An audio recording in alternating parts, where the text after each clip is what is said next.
Hello and welcome to Investment Insight. Before we begin, make sure to subscribe and hit the like button. Now let's break down what's happening in the markets today in a clear and simple way. Sounds good to me. Because what if I told you that missing just 10 specific days in the stock market over a 30-year period would literally cut your entire life's savings in half? Yeah, it sounds completely made up, but it is true. Right. It is wild. Yeah. And today is June 3, 2026. And the data shows that trying to guess when those 10 days will happen is basically a mathematical death sentence for your portfolio. Absolutely. Because we're currently looking at this economic landscape right now under the Trump administration, and it is just throwing off some incredibly mixed signals. I mean, there are new market highs, but then these surprising pockets of weakness, and the daily news cycle feels like, I don't know, a flashing dashboard of warning lights. It is definitely a high anxiety environment right now. Exactly. And if you are a beginner trying to make sense of your investments today, the urge to just pull your money out and wait for things to calm down is completely overwhelming. So our mission for this deep dive today is to cut through all that noise. We are looking at a concept called no market timing, and we want to explain why stepping out of the market usually just completely backfires on you. It is such a critical topic right now. And right off the bat, I think we need to define what no market timing actually means in practice. Right, because it sounds a little intimidating. Yeah, exactly. Often people hear that phrase and they just assume it means, blindly throwing your money into the stock market and totally ignoring the very real risks in the global economy. Like just closing your eyes and hoping for the best. Right, which is not it at all. According to recent analysis, that is a complete misunderstanding. No market timing simply means abandoning the fantasy that you, or any professional fund manager for that matter, can consistently predict the perfect moments to buy at the absolute bottom and sell at the absolute top. Because no one has a crystal ball. Exactly. It is about shifting your strategy away from these emotional split-second reactions to daily headlines and instead, relying on a set of predetermined rules to keep you in the market over the long term. Okay, let's unpack this. Because the theory of having strict rules sounds great in a vacuum, right? But if we look at what the market actually looks like today, trusting the process feels dangerous. I get that. It feels counterintuitive. Yeah, because if you look at the surface data, like the stuff recently reported by Reuters, the S&P 500, which most people use as basically the benchmark for the U.S. stock market, it looks totally calm. The VIX is sitting at a very low level. Right, the VIX. Yeah, and for our listeners who might be new to this, the VIX is often called the market's fear gauge. But what does that low number actually tell us mechanically? Like, what is it measuring? So the VIX measures how much investors are willing to pay for options contracts to basically protect their portfolios against a crash over the next 30 days. Right. It is basically the cost of portfolio insurance. So when the VIX is low, it means insurance is cheap because nobody is buying it. Ah, I see. The broader market is acting complacent. Investors look at the headline index numbers, they see that the S&P 500 is steady or even inching up, and they just assume the waters are perfectly safe. But that surface calm is entirely an illusion. An illusion? Yeah. When you look underneath the hood of the market right now, it is exceptionally chaotic. Which brings us to the tech sector. Precisely. You have big technology stocks tied heavily to the artificial intelligence boom. We are talking about companies like Dell, Hewlett-Packard Enterprise, and Marvell Technology. Right, all the AI hardware players. Yeah, and these specific stocks are swinging wildly. I mean, they are sometimes dropping or surging by double digits on a daily basis. That is massive movement for single days. It really is. And a massive portion of this volatility is being driven by intense options trading and just this speculative AI hype. So you have a very bizarre situation where the overall market index looks completely stable, but the individual companies that make up that index are experiencing violent turbulence. It reminds me of a duck on a pond. Oh, that is a great way to think about it. Right, like if you were standing on the shore looking at this duck, it is just gliding smoothly across the water. It looks completely serene. And that's the overall S&P 500 right now. Exactly. But if you were to stick your head underwater, you would see the duck's feet just paddling frantically in absolute chaos. That is the individual tech stocks swinging wildly underneath. That is so true. And the risk is, if you only look at the duck gliding on the surface, you might get overly confident and dump all your savings into the market at once. But if you only look at the frantic paddling, you might get terrified and sell everything. That visual captures exactly what market analysts are currently calling the breadth paradox. MarketWatch actually recently highlighted this phenomenon in the current data. The breadth paradox. What does that mean exactly? Well, we are seeing trading days where the overall S&P 500 index finishes in the green. It actually goes up for the day, but underneath that surface, more individual stocks actually fell in price than rose. Wait, I want to stop and look at the math of that for a second because that sounds completely contradictory. Yeah. How does the entire index go up if the majority of the companies inside it are actually losing value? It comes down to how the index is constructed. The S&P 500 is market cap weighted. Meaning bigger companies matter more. Exactly. That means larger companies have a much bigger impact on the final score than smaller companies.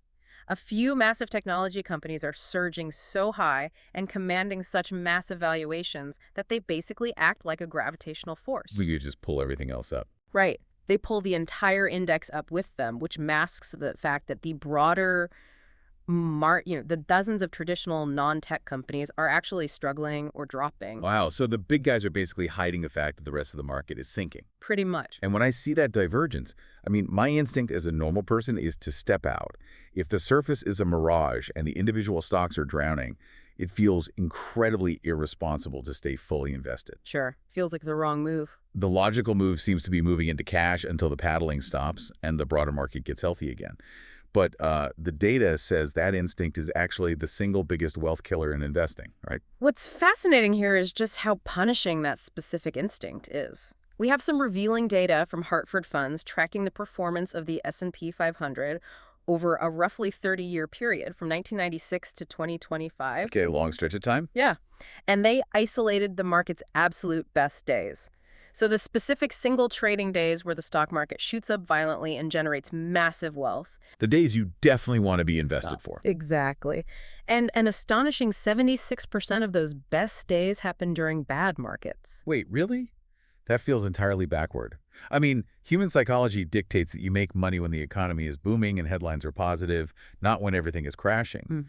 Why are the best, most profitable days buried inside bear markets? It is actually a mechanical reaction to extreme pessimism. Okay, how so? During a bear market, there is aggressive selling. Investors panic and short sellers place bets that the market will keep falling.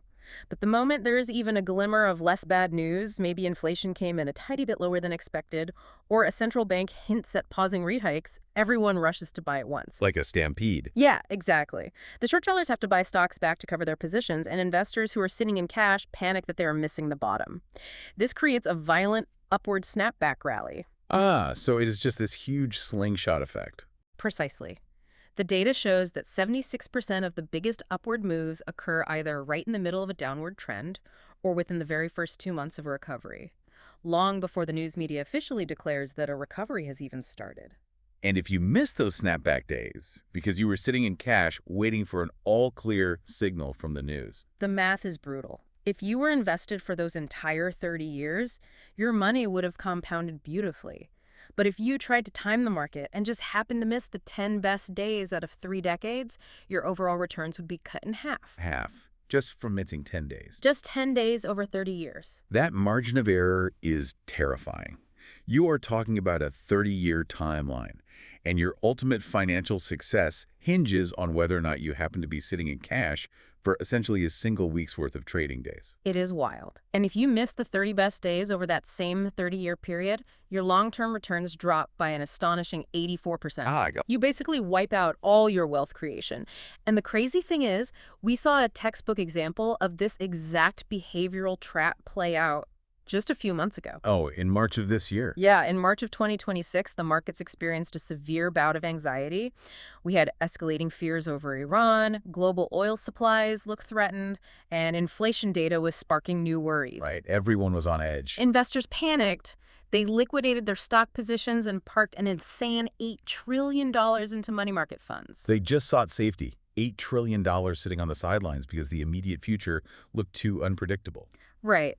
But here's the thing. Getting out is the easy part. It takes one click. The problem is getting back in. Here's where it gets really interesting, though. If I see a massive geopolitical storm coming, why shouldn't I just step out into cash and wait for sunny weather to return? Isn't getting out easy? Getting out is easy, yeah. But look at what happened just 2 months later in May. The geopolitical fears subsided slightly. The AI narrative caught fire again. and the market started ripping higher. Right, it bounced back fast. Suddenly, those same global fund managers realized they were missing the rally.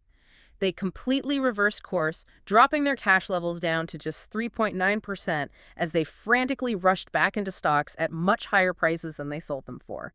Extreme panic flipped to extreme optimism in a matter of weeks. So the psychological trap here is that getting out feels like taking control, but you are actually just trapping yourself in a state of paralysis. Exactly. Like you sell because tensions in the Middle East spike.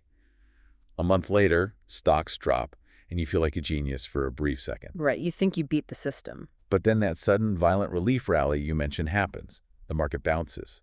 And as an investor sitting in cash, you look at that bounce and your brain says, oh, this is a fake out. The underlying news is still bad.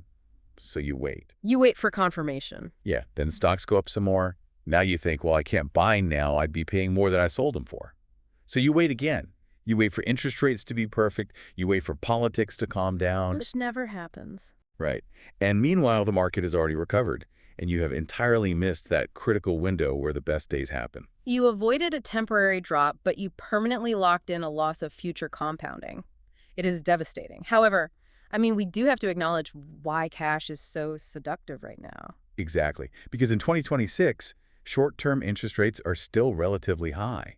I can look at a savings account or a short-term treasury bill and see a guaranteed return without all the stomach-turning volatility of the stock market. It's very tempting. For a beginner investor, that feels like the logical move.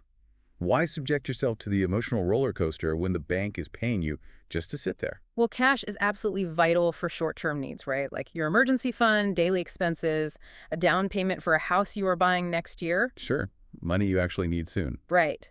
But using cash as a long-term wealth-building strategy is a losing game against inflation and market growth. Vanguard published data in March 2026 that proves this by modeling the unluckiest investor in modern history. Okay, walk us through this hypothetical investor's journey. How unlucky are we talking? Imagine an investor who only ever decided to put a lump sum of money into the stock market on the absolute worst possible days. Okay. They invested at the very peak of the market right before the dot-com bubble burst in 2000. Ouch. They watched their portfolio crater. Then they saved up cash for years and finally invested it all again right before the 2008 global financial crisis. You have got to be kidding. Again, a massive crash. Finally, they did it a third time, putting their cash into the market right before the massive COVID-19 crash in early 2020. See, I want to push back on the reality of this scenario for a moment. Okay, go ahead. It is really easy to look at a Vanguard chart 20 years later from the comfort of a spreadsheet and say the math works out. But in 2008, people were losing their homes. Major financial institutions were vaporizing overnight. Telling a beginner investor to just stick to the rules when their life savings are suddenly down 40% feels a bit like telling someone inside a burning building to just trust the structural engineering. That is a very fair point. The human instinct to flee is just overpowering. That is a completely valid criticism, and it is exactly why the no-market timing philosophy is not just about blind faith. It is about building a structural defense against your own human panic before the fire even starts. Building a defense, okay. Yes, experiencing those drawdowns is agonizing. But the Vanguard data proves the mathematical reality. Even this incredibly unlucky investor who bought at the absolute worst possible moments in modern history still ended up beating investors who just held cash over the long term. Because they never hit the sell button at the bottom. Precisely. They suffered the temporary crashes, but because they started in the market, they captured 100% of the inevitable recoveries. Which is where the real money is made. Exactly. The power of long-term compounding over a 20-year horizon simply overpowered the historically bad timing of their entries. It proves that time in the market is vastly more important than timing the market. So if sitting in cash is a psychological prison, and waiting for the perfect moment is statistically impossible, how do we actually manage our money? We need a system that assumes we will panic and protects us from ourselves. That is where we introduce the 3 pillars of the no-market timing strategy. These are the mechanical rules you set in advance. Okay, what is the first pillar? The first pillar is dollar-cost averaging. This means investing a set amount of money on a regular schedule, regardless of what the market is doing. Sort of like automatically transferring money every payday. Exactly. You might buy index funds on the first of every month. If the market is soaring, your fixed dollar amount buys fewer shares. If the market has crashed, Stocks are essentially on sale, and your fixed amount automatically buys more shares. You completely remove the burden of deciding when to buy. The decision is automated. I love that. What is the second pillar? Target asset allocation. You must decide in advance how much risk your stomach can actually handle before a crisis hits. So figuring out your mix of investments. Right, a standard structure for a moderate investor might be 60% in broad global stocks, 30% in bonds or cash equivalents, and 10% in alternative investments. You set this ratio based on your personal time horizon and financial goals, not based on whatever is happening in the news cycle. Okay, and the third pillar is how you maintain that balance, right? Rule-based rebalancing. Over time, the market will mess up your perfectly planned percentages. Because different things grow at different speeds. Exactly. Let's say you have a great year and your stock portion grows so much that it now makes up 75% of your portfolio instead of your target 60%. At the same time, your bonds have dropped to 15%. So you are out of whack. A rule-based rebalancing strategy forces you to sell off some of those winning stocks and use the profits to buy the underperforming bonds, bringing you back to your 60-30 split. This is essentially putting up the bumper rails at a bowling alley. Oh, I like that analogy. Yeah, if you are a beginner and you don't have those rails up, you're constantly stressing over every single variable, right? Your stance, the oil on the lane, the weight of the ball. You're trying to manually calculate the perfect strike every single time. And it is exhausting. Right. And when you get stressed or emotional, you inevitably throw a gutter ball, which in investing is panic selling at the absolute bottom. Yes, that is exactly what happens. But when you implement dollar cost averaging, strict asset allocation, and automatic rebalancing, you are locking those bumper rails into place. You set the rules up front. Right. And once they are set, even if you close your eyes and just carelessly lob the ball down the lane, it is mathematically impossible to throw a gutter ball. You are protected from your own worst behavioral impulses. That is a perfect way to look at it. And rebalancing is particularly brilliant because it forces you to do what everyone says they want to do, buy low and sell high, but it systematically removes the emotion from it. You aren't selling stocks because you are scared. You are selling because the spreadsheet says you are 5% over your limit. Exactly. And if we connect this framework to the bigger picture, it is really the only way to survive the current environment. Because things are so crazy right now. Yeah, right now, in the summer of 2026, the market is being stretched violently by two massive, entirely opposing forces. It is a historic tug of war. Okay, let's look at those opposing forces, starting with the optimistic bullish side. On the bullish side, the artificial intelligence build-out is no longer just a speculative concept. It is generating massive corporate profit growth. Companies are spending hundreds of billions on tech infrastructure, and productivity is surging. It is real money being made. It is. This profit growth is so tangible that Goldman Sachs recently analyzed the data and raised their year-end target for the S&P 500 up to 8,000. Wow, 8,000. Yeah. There is a very robust fundamental argument that this technological revolution will continue to push the broader market higher. But then you look at the macroeconomic data, the bearish side, and the picture looks incredibly grim. Very grim. I mean, recent reporting shows Brent crude oil pushing dangerously close to $98 a barrel. That acts as a massive inflation tax on the consumer, and it just makes it harder for the central bank to cut interest rates. Exactly. And then the Japanese yen is struggling around the 160 level against the US dollar, which creates severe stress in global currency markets. Long-term interest rates are rising, meaning the cost of borrowing for everyday businesses is getting heavier. And underneath all of this, geopolitical tensions in the Middle East are continually threatening global stability. It is a lot of heavy risks. So, as an investor, how do you reconcile these two realities? When one side of the news is screaming about generational wealth from AI, and the other side is pointing to oil spikes and global conflict, how do you even position a portfolio? The secret of the no-market timing approach is that you do not have to predict which side will win. You don't. No. You assume both realities are true, and you let your bumper rails absorb the impact. When it comes to geopolitics, wars, oil spikes, and currency drama, you treat these events as a stress test for your asset allocation, not as an excuse to liquidate everything to zero. A stress test. Yeah. Explain how a beginner investor actually conducts that. It means looking at your current investments and asking, if oil stays near $98 and inflation remains sticky, does my 30% allocation to bonds provide enough cushion? Do I have a sufficiently diverse mix of sectors rather than just holding tech companies? So checking your defenses. Right. You don't sell your stocks, you just ensure your predetermined limits are secure. And you apply the exact same discipline to the positive trends, too. Even with an incredibly powerful force like AI, you need strict size limits in your portfolio. Because even the most transformative technological trends can experience massive multi-year drawdowns if the valuations get disconnected from reality. We have seen that before. Precisely. You might firmly believe AI is the future of the global economy, and you are probably right.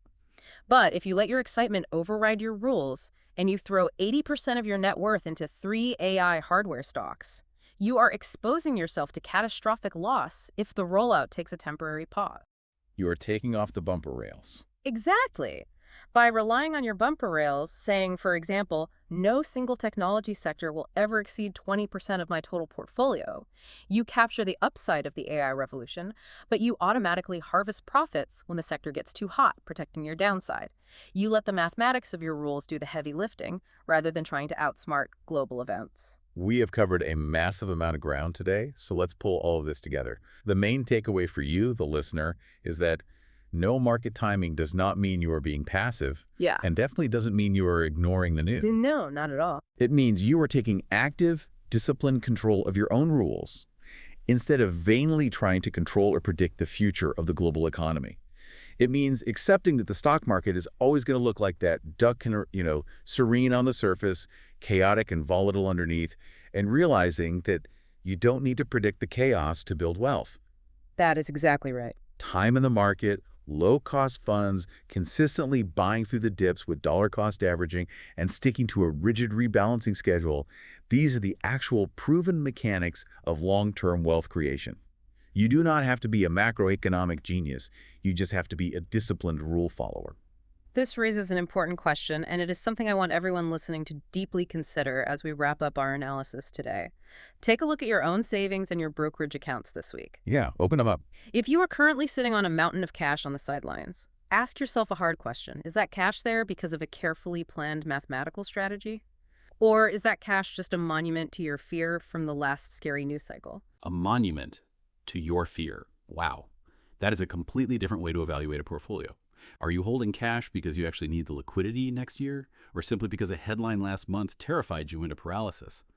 Ultimately, it all comes back to managing your behavior, securing those bumper rails, and letting the mechanics of long-term compounding work without you getting in your own way. Don't forget to subscribe and hit that like button.